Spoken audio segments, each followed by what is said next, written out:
السلام علیکم، میں senior superintendent police Shahla Qureshi آج 30 جولائی کو عالمی دن برائے اسناد انسانی سوداگری کے موقع پر آپ سب کو ایک اہم پیغام دینا چاہتی ہوں۔ انسانوں کی غیر قانونی خرید و فروخت، جبری مشقت، جنسی استحصال، بچوں سے بھیک منگوانا اور دھوکہ دہی سے محنت کروانا، یہ سب سنگین جرائم ہیں جو انسانی وقار کو مجروح کرتے ہیں۔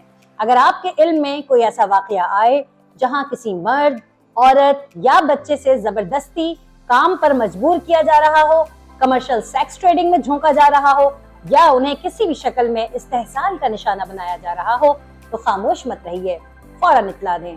ڈائل کیجئے سندھ پولیس ہیلپ لائن 1715 یا مددگار ایمرجنسی 15 پر فوری رابطہ کریں۔ یاد رکھیے، آپ کی ایک کال کسی کی زندگی بچا سکتی ہے۔ آئیے مل کر انسانی جانوں، وقار اور مستقبل کا تحفظ کریں۔ شکریہ۔